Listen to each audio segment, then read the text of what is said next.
Si queremos, entre todos, podemos hacer un mundo mejor. Por ejemplo, haciendo cada quien lo que hace, lo mejor que sabe y puede, y no haciendo aquello que critica. Gracias por estar ahí. Hoy tenemos para ustedes un programa especial. Estuvimos en Bogotá, en Colombia, visitando el Museo del Oro. En la capital de Colombia se encuentra el Museo del Oro. Fue creado en 1939 por el Banco de la República. El banco había adquirido en 1936 varias piezas precolombinas de oro y las había salvado de ser fundidas. Se creó con el objeto de defender de la destrucción los objetos arqueológicos y evitar también que salieran del país, que salieran de Colombia. En 1946 comenzó la colección de cerámica. En los años 60 el Museo del Oro era reconocido internacionalmente y se había erigido en lo que era entonces y sigue siendo actualmente el primero de su género en el mundo. Está en su edificio actual del Parque Santander desde el año 1968. La colección tiene una increíble cantidad de piezas de oro, madera, textiles y cerámica, de las culturas muisca, quimbaya, tairona, sinú, calima, etc. Charlamos extensamente con el jefe de divulgación cultural del museo, el señor Eduardo Londoño. Museo del Oro, en Bogotá, Colombia, en el cuento de la buena pipa en pintura. Inmediatamente después de los auspiciantes, con el deseo de siempre. De aquel lado, esténse bien. Las siguientes firmas auspician el cuento de la buena pipa en pintura. Artística New Plenty, distribuidor mayorista para artistas y artesanos. Civic, mucho más que el resultado de un análisis. Apoyar la difusión del arte es pensar en lo importante. San Cristóbal, Seguros Generales. Ambrosio Gatti. Cras, Artes Plásticas. Más de 40 años promoviendo lo más selecto del arte en Rosario. Visite nuestra nueva casa en Urquiza 2030-2034. Delfín, telas de tapicería, cortinería, toldos. La Segunda, Seguros Generales. Siempre junto a la comunidad, apoyando las manifestaciones culturales. Sociedad Mutual Empleados Públicos de la Segunda Circunscripción. Al servicio de la educación y la cultura. Grupo OSDE, un grupo de personas. Fundación del Gran Rosario. Más de 10 años impulsando la educación superior y la cultura de Rosario y su región. Previnca Salud. Llevando salud a tu casa. Teléfono 426-2201. Implecab SRL, fábrica de cabinas para tractores y cosechadoras.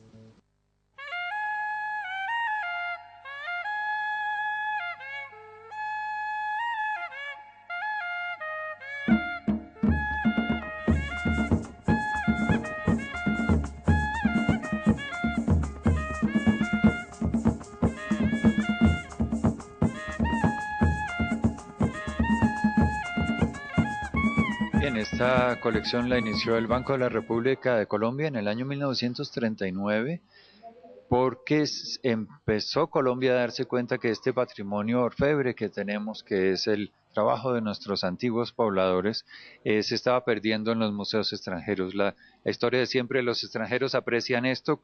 ¿Será que algo tiene? Cuidémoslo. Había comenzado el banco a comprar este tipo de material años antes, en 1936, si no me equivoco. Somos el Banco Central de Colombia y una de las funciones es el guardar lingotes de oro, que son las reservas nacionales, y entonces se adquiere todavía oro de mina para hacer lingotes. Pero llegaba esta contradicción, llegan objetos arqueológicos bellísimos que se compran en diferentes ciudades de Colombia en ese año, 1936, como oro de mina, y llegan al laboratorio y dicen, no, aquí está pasando algo, esto es algo valioso. De tal forma que se inicia hace 71 años la colección del Museo del Oro, que muy pronto empezó a tener cerámica y se convirtió no en una colección de joyería, sino en lo que vamos a visitar ahora, un museo que nos habla de la vida de los antiguos pobladores de este país, Colombia, y de quiénes somos nosotros hoy, cómo nos vemos reflejados en ese oro para pensar nuestra diversidad, nuestra identidad, nuestro patrimonio. La colección de cerámica comenzó en los años 40, en el año 1946. El edificio donde están estos tesoros, ¿de qué época es, Eduardo? El museo tuvo varias sedes, empezó curiosamente en una vitrina en la sala de juntas de este Banco de la República de Colombia y luego se fue abriendo primero al público de turistas en una sala pequeña y luego en el año 68 en este edificio modernista que fue renovado hace pocos años, en el 98, y que tiene un estuche magnífico, bello, pero que no afecta la colección, sino que destaca y le da la prioridad a la colección. La refacción del año 98 fue hecha por el mismo arquitecto. Entonces, aquel arquitecto que había obtenido Premio Nacional de Arquitectura en el año 68 fue parte del equipo que renovó el museo. Hubo que cambiar apenas una escalera, quitar algunas paredes para generar corredores y se construyó en un lote aledaño una torre donde están las oficinas. De tal forma que tiene el museo ahorita 4 pisos de exhibición. En 2 de ellos están las 4 salas de metalurgia, allí en el sótano un piso para exposiciones temporales donde acabamos de tener una exposición china y en el último piso una sala de exploración, de investigación que llamamos el exploratorio. Aquí tenemos el diseño precisamente del museo. Entonces nuestras salas temporal que está explotada en 3 pisos, el lugar donde estamos, y se sube a las 2 pisos de salas de exhibición de orfebrería y al exploratorio. Y los temas que vamos a ver son el trabajo de los metales, alrededor de cómo se produjo la tecnología, cuál era la tecnología que los colombianos admiramos tanto de esos ancestros, y luego quiénes eran esos ancestros en toda su diversidad. La cosmología y simbolismo nos está hablando de por qué estos objetos se hicieron, puesto que no eran joyas, eran objetos utilitarios, pero dentro del mundo de la religión y de la comunicación, porque estas sociedades no escribieron, pero sí representaron en su arte todo su cosmos. Y luego el metal vuelve a la tierra en la ofrenda para cerrar el ciclo que es la narración del museo. Eduardo, la escalera misma tiene una especie de simbolismo. Bien, el patrimonio colombiano representado en los objetos del Museo del Oro es pequeño en tamaño y esta escalera es finalmente nuestra pirámide. Todas las sociedades americanas hicieron grandes pirámides y entonces el Museo del Oro, de una forma subliminal, está invitando a la gente a trepar la pirámide para descubrir al sol allá arriba, el sol representado en los objetos de metal. Bueno, vamos entonces a la primera de las salas de las cuales nos vas a hablar. Y justamente me gustaría esta simbología, hablando de simbología, que hablemos también en su momento de los cuatro mundos, que me parece sumamente interesante. Tu profesión, tu título y tu lugar aquí en el museo. Yo soy antropólogo, especializado en historia antropológica, pero aquí me he especializado en el área de educación y de divulgación, de tal forma que hemos podido hacer una reflexión también muy interesante acerca de qué es ver un museo y cómo queremos que el público entienda un museo como un lugar delicioso donde se trae a la novia para enamorarla. ¿Y el diseño a quién corresponde? El diseño de este museo es del equipo museográfico del Museo del Oro, que tiene un muy buen nivel y ha hecho una buena reflexión, pero eso es lo que nuestro público tiene que ver hoy. Comencemos la visita. Segundo piso, Eduardo. Estamos entonces en el trabajo de los metales. Bueno, la metalurgia empezó en el Perú, en América, un descubrimiento totalmente independiente de Europa, y luego se fue difundiendo por el continente. Entonces, aquí desde el año 500 antes de Cristo empezó a trabajarse el metal y fue un laboratorio de tecnología donde se desarrollaron nuevas técnicas, que es lo que nos invita a ver esta sala. Una tecnología primitiva que parece increíble las cosas que lograba, ¿no? Tenemos allá en la sala un objeto central que es ¿qué? Bueno, vamos a ver el caracol porque realmente es la unión de naturaleza y cultura. Arrimémonos mientras nos vas contando entonces. ¿Por qué la unión de naturaleza y cultura? Porque no es un objeto realizado con oro, sino porque está recubierto del caracol.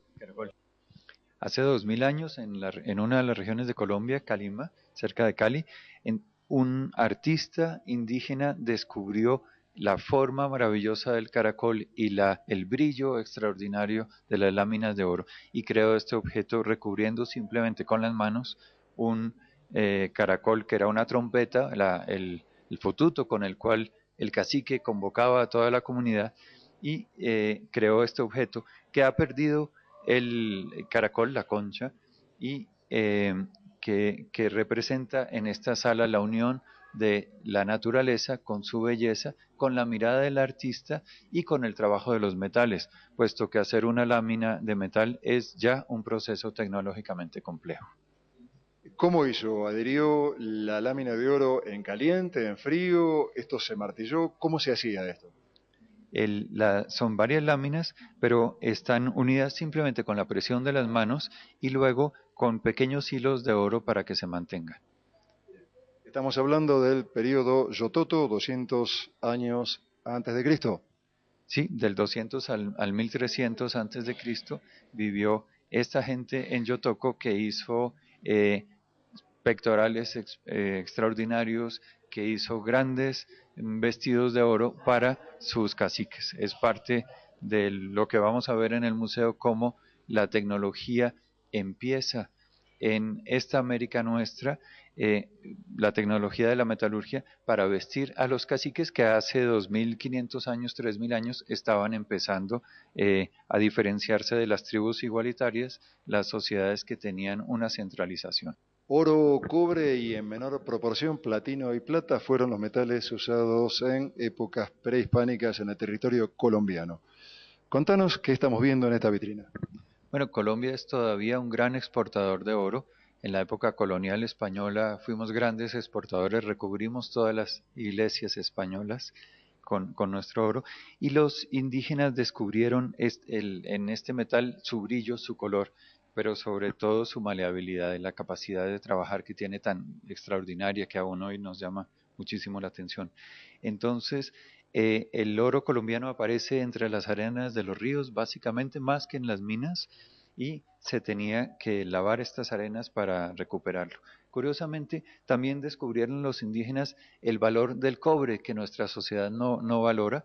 Es mucho más escaso en Colombia, muchísimo más difícil de obtener de las minas y de los minerales que hay que hacer un proceso complejo de beneficio y que ellos apreciaban grandemente porque les permitía a los artistas indígenas manejar todas las gamas de colores. Hacer una aleación que les permitiera tener colores diferentes. Nuestro oro muchas veces tiene plata incluida, no la incluían voluntariamente, solamente en el sur de Colombia se trabajó la plata, pero entre esos tres colores era la paleta que tenían nuestros artistas prehispánicos. ¿Qué tenemos en la exhibición?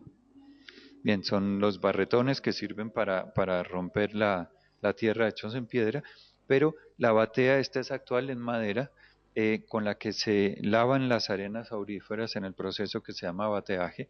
Al girar el agua se puede hacer que la arena que no pesa salga de la batea y el oro va a quedar al fondo.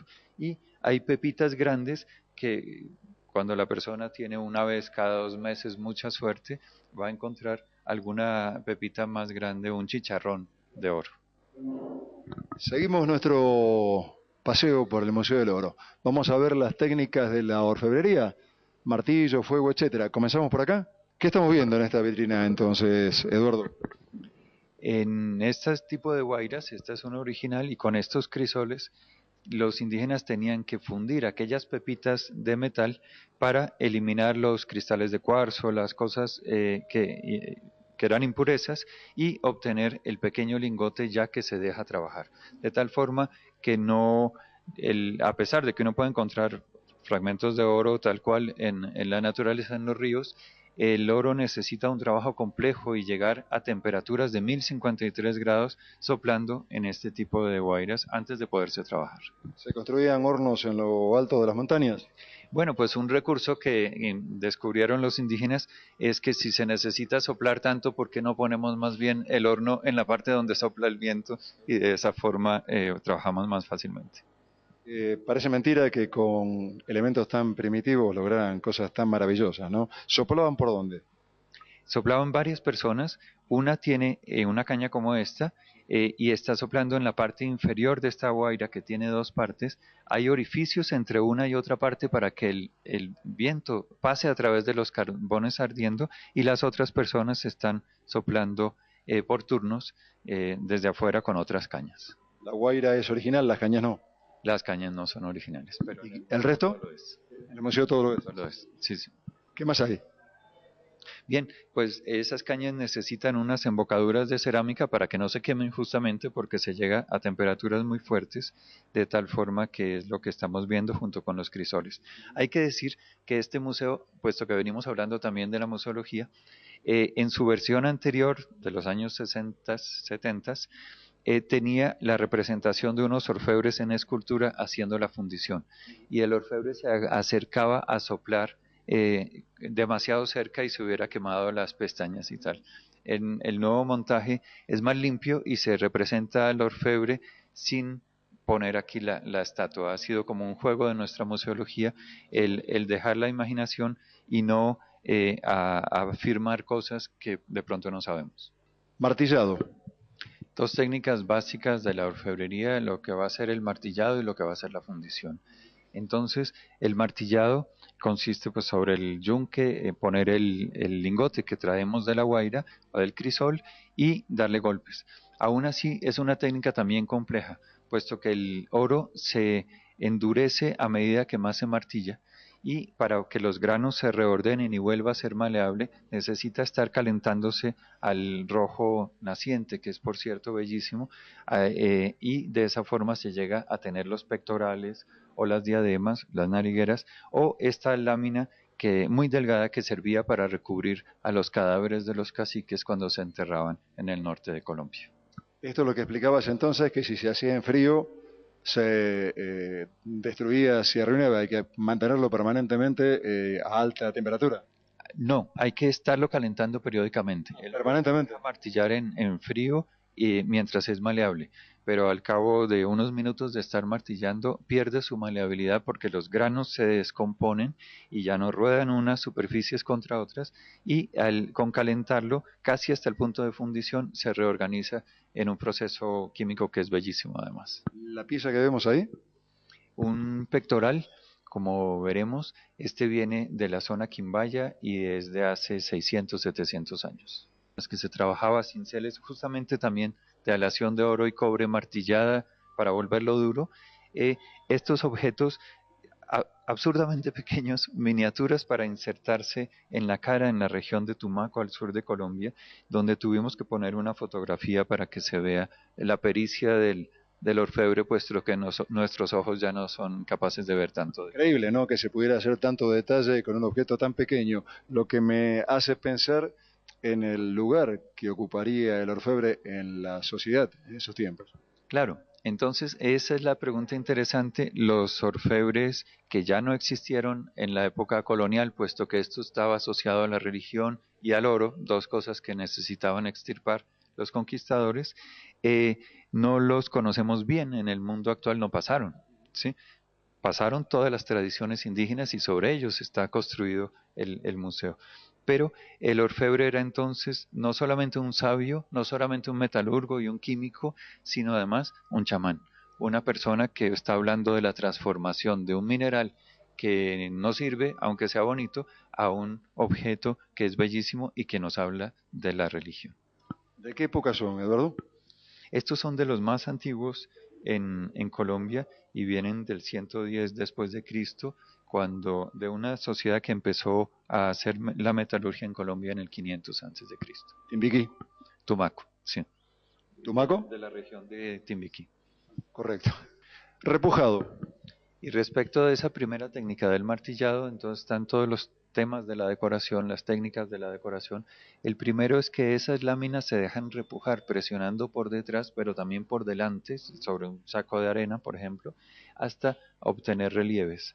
Relieves que pueden cobrar formas realmente volumétricas y entonces va a venir el ensamblaje que es unir, como vimos con el caracol, unir diferentes láminas con pequeños clavos o pequeñas cosas. Pero aquí enseguida tenemos el calado, es ya trabajar cortando el ajouré que dicen los franceses, trabajar extrayendo partes para lograr los contrastes entre metal y no metal. O sea, vaciado y calado también era una técnica que utilizaban, aparte del martillado y el repujado. Sí, y por ejemplo en la nariguera que vemos arriba, que tiene placas que dan los destellos del oro, lo que buscaban los indígenas era el brillo, entonces los pequeños círculos fueron retirados de la lámina y luego repujados para darles una forma cóncava y vueltos a montar por ensamblaje sobre la misma nariguera.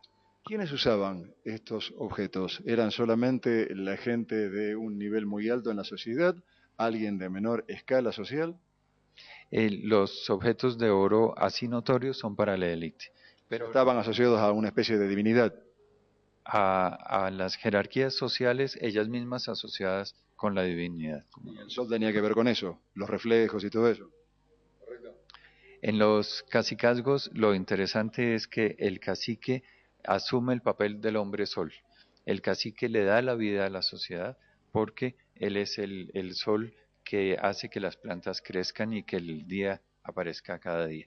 Por ese motivo se cubrieron con estas narigueras, con grandes pectorales en símbolo de la legitimidad de su cargo que dependía del sol.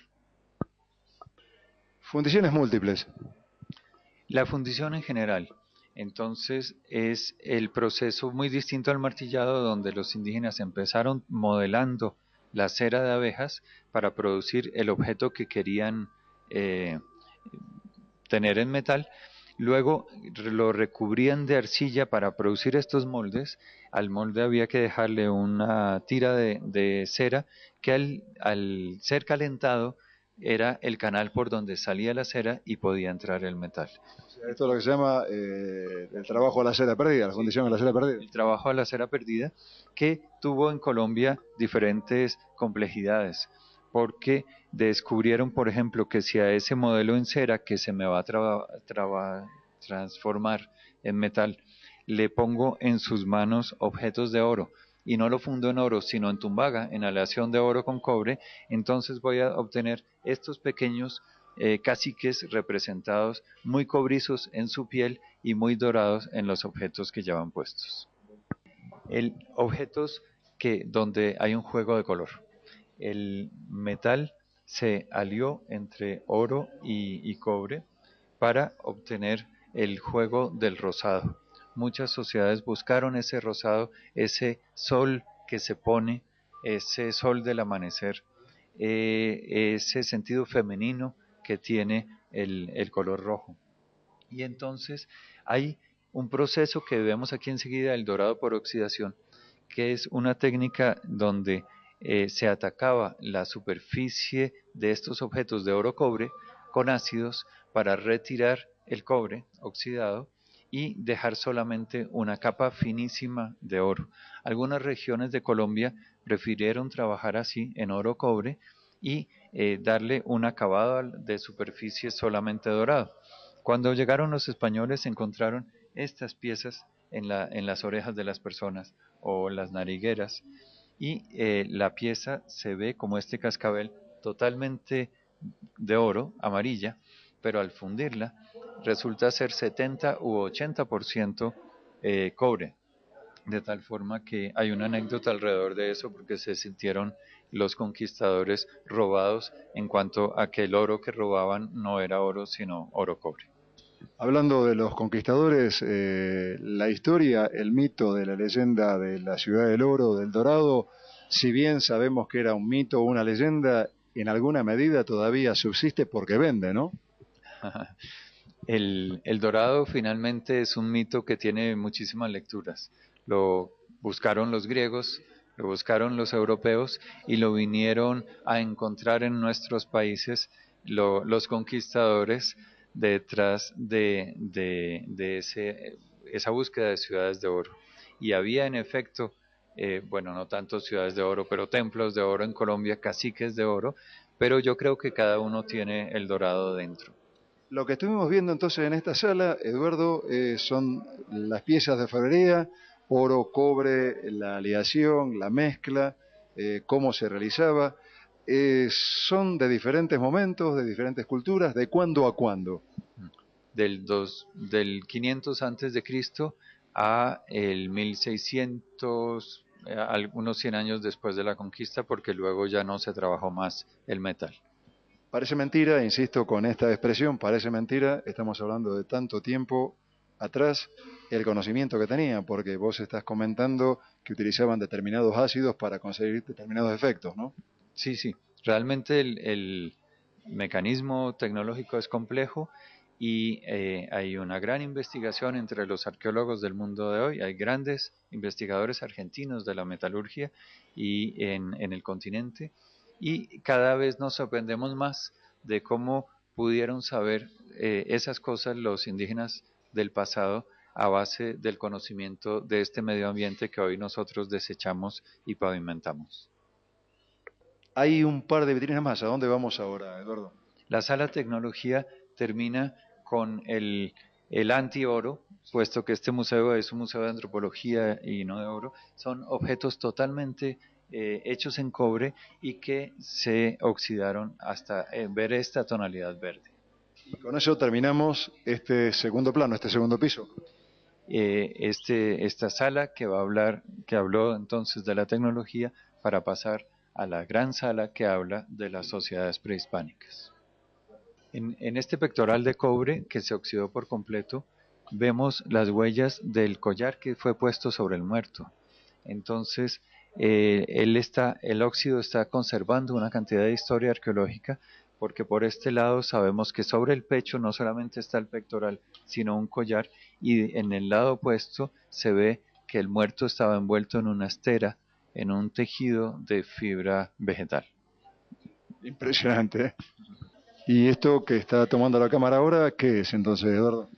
Este es el reverso de aquel pectoral donde se ve el tejido de fibra que no hubiéramos conocido porque es una foto satelital de nuestro país donde se ve a Colombia que tiene a la vez el mar Caribe y el Océano Pacífico y cómo las sociedades que trabajaron el metal están ellas ubicadas sobre la sociedad de los Andes y sobre la costa pacífica y atlántica, pero no tanto en la zona inmensa del Orinoco y la zona inmensa del Amazonas. ¿Por qué estaban cerca de esos lugares? Es curioso porque en el Guainía hay minas de oro hoy en día y sí hubo grandes sociedades mucho mayores de lo que conocemos hoy en el Amazonas, pero por algún motivo no se trabajó o no se ha encontrado absolutamente ninguna referencia para esas vastas regiones de Colombia.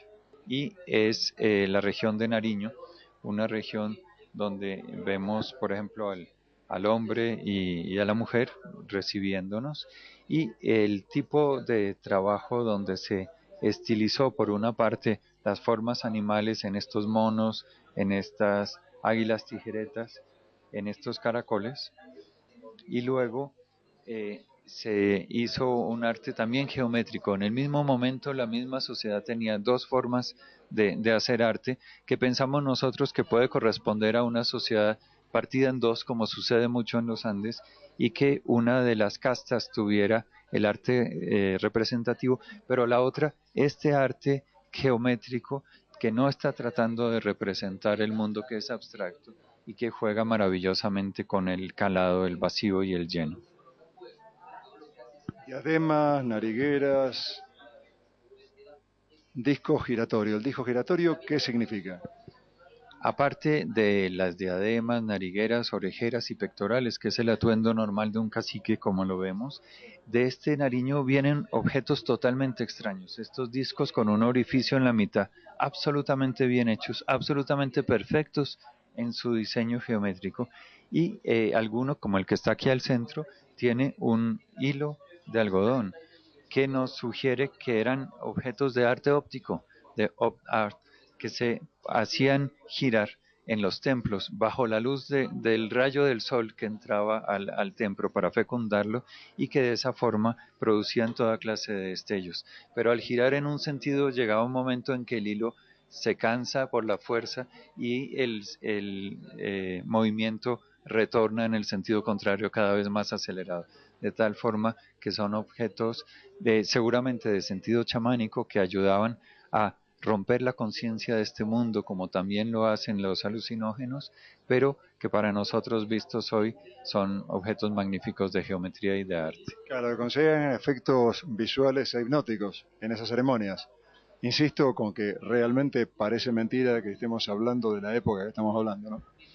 Aprovechemos para decir que en esta época de la que estamos hablando, hace 2000 años, ¿sí? Hace en todo caso más de 500 años, puesto que este es un museo prehispánico, la religión importante era el chamanismo. Entonces esta sala nos va a hablar de dos personajes, el cacique y el chamán. Y el chamanismo, que es la religión de todos los indígenas americanos que nos viene desde el Asia, es una religión de transformaciones. Uno busca transformar su conciencia para poder ir a otros mundos, para ver el mundo con los ojos del jaguar, para verlo con los ojos del águila. De tal forma que todo lo que lleve a esos cambios de conciencia es lo que están buscando a través de los símbolos del metal. El águila es el mundo de arriba, el jaguar es el mundo de abajo. Y el murciélago va a ser el mundo de abajo. El jaguar es nuestro mundo, el mundo del medio, que es un mundo mezclado entre el superior y el inferior. Es el equilibrio perfecto que tenemos que cuidar y que cuidan todavía nuestros indígenas colombianos en las montañas y en las selvas. Una de las cosas a tener en cuenta y a comentar con la admiración, Eduardo, es el modo en que están exhibidas las piezas. Parecería que la vitrina no existiera. La gente poco ve la museología al visitar un museo y sin embargo es uno de los aspectos más lindos. Aquí en un museo donde tenemos que tener un vidrio protegiendo los objetos de metal, el museólogo hizo las vitrinas tan grandes que las eliminó y la relación del público con cada uno de estos objetos es una relación personal. El objeto flota en el aire y nos habla y nos dice sobre quién era este personaje que tiene la cabeza deformada, cómo usaba narigueras, cómo usaba los adornos metidos bajo el labio, al lado y lado de la boca, y está en diálogo directo con el visitante. ¿Cómo están colgados? ¿De qué penden?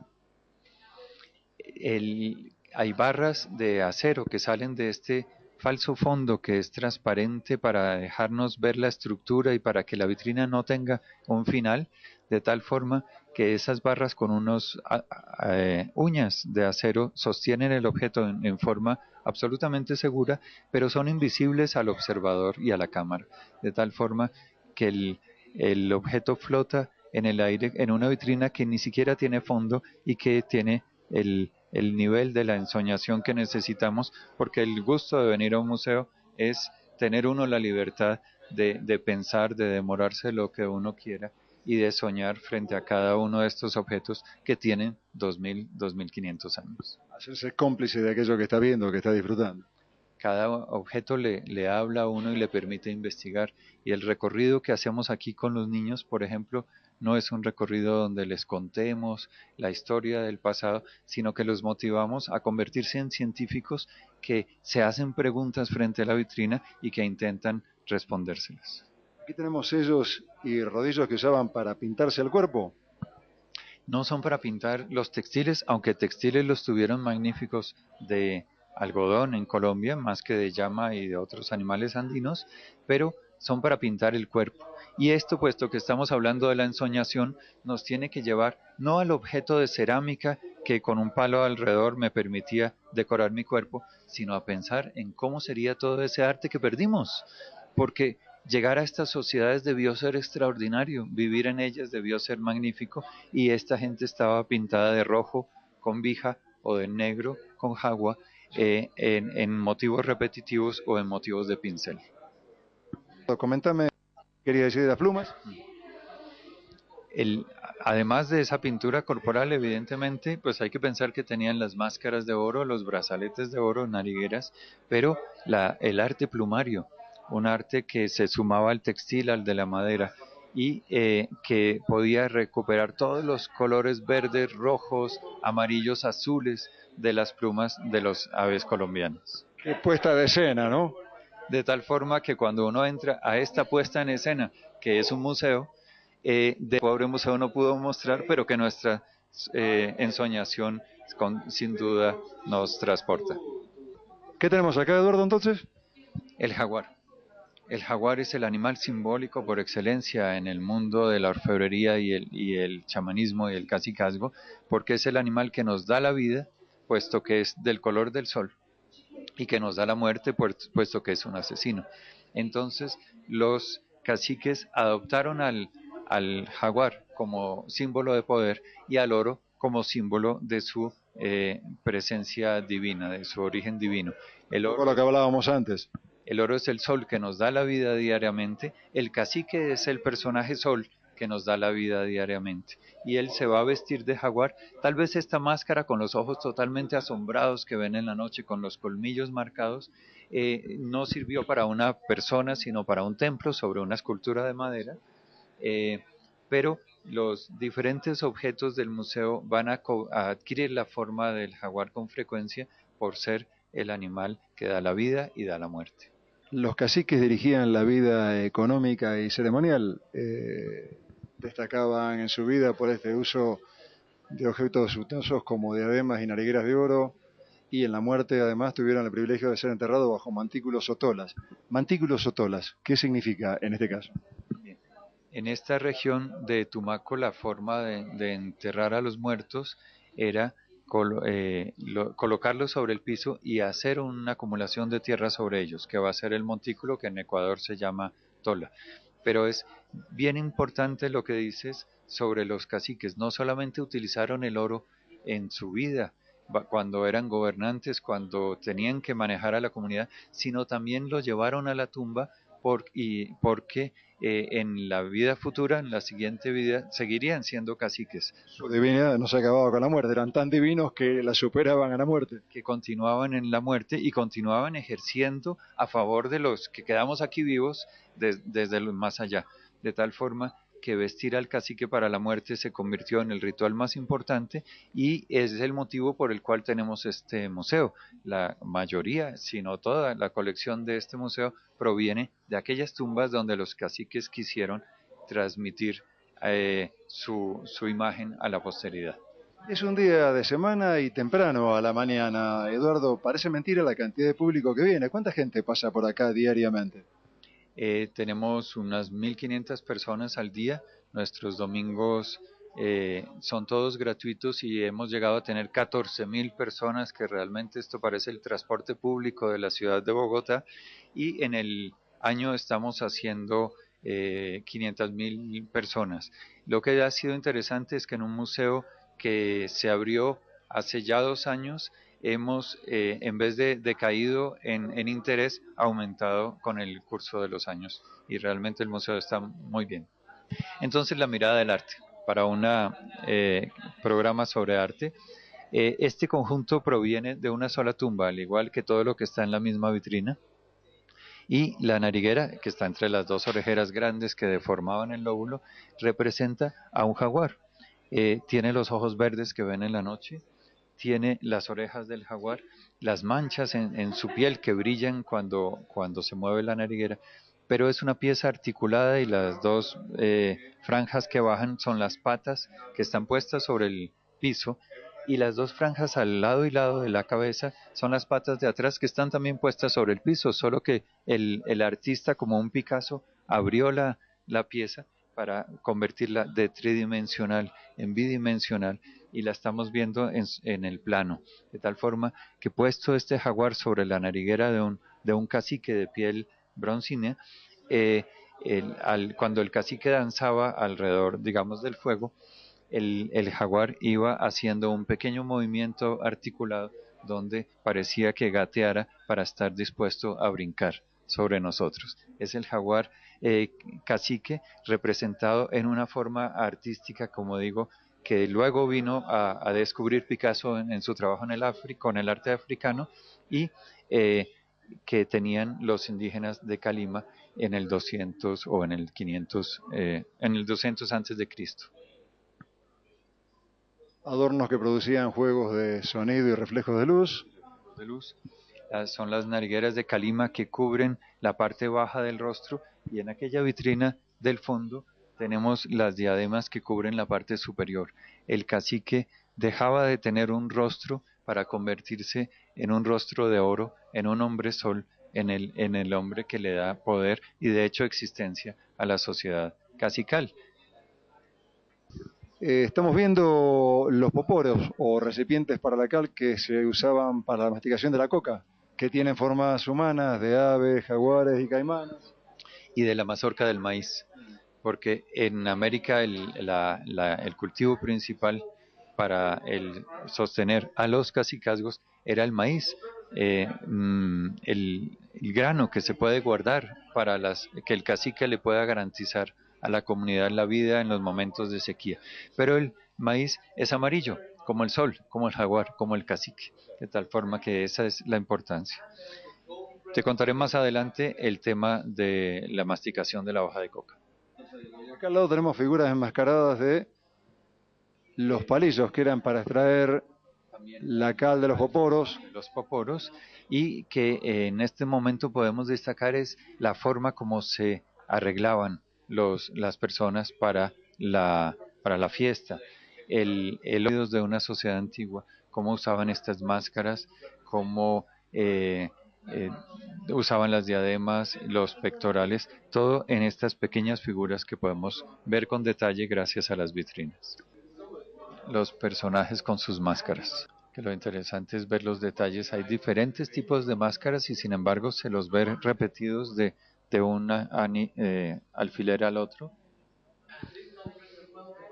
Y la figura superior es un hombre que baja, tiene la cabeza abajo y las piernas arriba, y curiosamente esa misma figura del medio, esa figura de ese dios, el hombre que baja, se encuentra también en el arte maya y azteca, cosa que nos remite a una historia antropológica que los antropólogos todavía no podemos contar. Lazos de unión que no saben de dónde vienen. De contactos, sí. Son sociedades, los mayas, por ejemplo, que tuvieron una gran influencia, pero en relación a Colombia, sino a través de otras sociedades iban pasando esos grandes símbolos, el símbolo del oro, pero también los dioses, las figuras. Te preguntaba qué otra cosa querías destacar de este piso. Ah, la flor. Me habías dicho que teníamos una flor de la cual querías hablar especialmente. Contanos. Esta flor es interesante para los colombianos, como vemos, la señora está interesada, porque es la flor de nuestras plantas más características, el maracuyá, pero pero también la curuba. Entonces, la flor de la pasiflora, representada tal cual es por un orfebre de hace 2000 años. Y tenemos en esta vitrina lo que te contaba al principio, hay una exposición temporal sobre los vidrios de la exposición permanente, la hemos llamado una mirada desde la biodiversidad, y es la posibilidad de colocar unos textos que le ayudan al visitante a mirar la misma exposición de una nueva forma. La, la planta de la granadilla y la planta de la curuba y la planta del maracuyá son el componente esencial, por ejemplo, de los jugos que tomamos a mediodía los colombianos. ¿El collar este que tenemos acá es totalmente de oro o es algo que está trabajado sobre alguna semilla? No, combina el oro con cuentas de metal, pero las piezas son de oro macizo. Los indígenas van a estar trabajando a veces semillas o inclusive cuentas hechas en cerámica con recubrimiento de oro. Pero en Calima hay un gusto también por objetos pesados y macizos. Lo bello de este collar es que las cuentas fueron hechas a un tamaño diferente para la posición que les correspondía. Cuando fue encontrado en la tumba, el hilo ya no existía, pero lo pudimos reconstruir gracias a su geometría y a su arte. ¿Y estas máscaras semejan calaveras, rostros sin vida que fueron depositadas sobre el muerto? Hablando del arte indígena, esta región de Malagana que nos sorprende por ese motivo, representó a sus caciques en máscaras que los acompañaron en la muerte. Pero un cacique no tenía una sola máscara, tenía varias en su tumba. Esta tumba arrojó no solo estas 4 máscaras, sino 7, y estaban sobrepuestas, de tal forma que en la parte de abajo estaba la máscara que ya no tiene rastros, que ya no tiene rasgos, que es simplemente las orejas y el cabello. Luego una máscara que asemeja la calavera, que se ve angustiada. Luego la máscara del vivo en forma normal y simétrica. Y luego algo que es totalmente inusual en las culturas prehispánicas, el juego el rictus de la boca en esta máscara que representa la vida, que es la mueca, que es la sonrisa, que es el movimiento en unas sociedades cuyo arte era totalmente hierático. Ese pequeño elemento del movimiento de la boca está indicando toda la vida que representa el cacique. La cerámica que tenemos acá abajo. Estamos en la sala de Quimbaya, que combina la maestría técnica tanto en el oro como en la cerámica. Y en el oro, por ejemplo, estamos viendo estas figuras de calabazas, de calabazos, que retoman las formas vegetales, y esta mujer extraordinaria que está sentada en un banco, señal de que es una mujer importante. Y luego en la cerámica esta calabaza que parece tener senos femeninos, y esta olla por lo demás extraña, que tiene una cabeza pequeñita, unas rodillas gigantescas, unos brazos pequeñitos al lado de la cabeza y un sexo marcadísimo. De tal forma que todo esto que acabo de describir para una persona quimbaya de hace 2000 años era exactamente lo mismo. La mujer es la fertilidad, la que hace crecer las plantas, de hecho la que hace crecer las plantas, porque ella era la agricultora, ¿sí? La que hace crecer nuestros niños, y todos los objetos de esta sociedad, los objetos de oro más importantes, van a mostrarnos o bien mujeres cacicas, o bien elementos de esa fertilidad que los hombres de pronto quisieran apropiarse en su vestido ritual. Bien, es la vitrina que habla sobre la función de un poporo y su relación con el ritual de la masticación de la hoja de coca. El poporo son estos objetos en forma de botella. Los indígenas, aún hoy en Colombia, tuestan las hojas de la coca para tenerlas en su bolsa y mastican una pequeña cantidad constantemente durante todo el día, pero sobre todo en las ceremonias. Para que esa hoja de coca suelte el alcaloide y lo pase al torrente sanguíneo, se necesita una pequeña cantidad de cal. Y esa es la función de estas botellas que también llevan en sus bolsas los indígenas. Están hechos de calabazos vegetales, como estos que vemos antiguos de Quimbaya, que tiene un calabazo vegetal en su parte de abajo y un cuello bellísimo hecho en metalurgia, en orfebrería. Con el palillo que está a su lado, o con un palo semejante, mojado en la saliva de la boca, la persona podía sacar una pequeña cantidad del polvillo de cal y ponerlo sobre las hojas que está mascando. De esta forma obtenían de la coca lo que nosotros obtenemos del café o del mate, es tomar una pequeña cantidad de estimulante que nos permite estar despiertos y trabajar mejor. Los indígenas solo escribieron en la zona maya, y en nuestras zonas la forma de conservar todo el conocimiento que tenían sobre la naturaleza, sobre la sociedad, sobre el mundo, era a través de las narraciones, de tal forma que la hoja de coca se llama la mama coca, la madre que nos enseña, la hoja de la palabra, porque es la que permitía que uno estuviera despierto en esas largas jornadas de recuento de los mitos, de discusión sobre la ciencia, que iba haciendo que el conocimiento pasara de una generación a la siguiente.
Me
Las siguientes firmas auspiciaron el cuento de la buena pipa en pintura. Artística New Plenty, distribuidor mayorista para artistas y artesanos. Civic, mucho más que el resultado de un análisis. Apoyar la difusión del arte es pensar en lo importante. San Cristóbal, Seguros Generales. Ambrosio Gatti. Cras, Artes Plásticas. Más de 40 años promoviendo lo más selecto del arte en Rosario. Visite nuestra nueva casa en Urquiza 2030-2034. La Segunda, Seguros Generales. Siempre junto a la comunidad, apoyando las manifestaciones culturales. Delfín, telas de tapicería, cortinería, toldos. Sociedad Mutual Empleados Públicos de la Segunda Circunscripción. Al servicio de la educación y la cultura. Wall, más que banda ancha, apoyando el arte y la cultura. Grupo OSDE, un grupo de personas. Fundación del Gran Rosario, más de 10 años impulsando la educación superior y la cultura de Rosario y su región. Previnca Salud, llevando salud a tu casa. Teléfono 426-2201.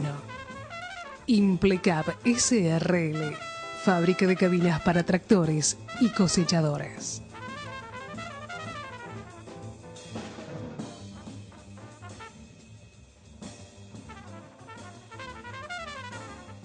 Queda mucho para ver todavía del Museo del Oro de Bogotá.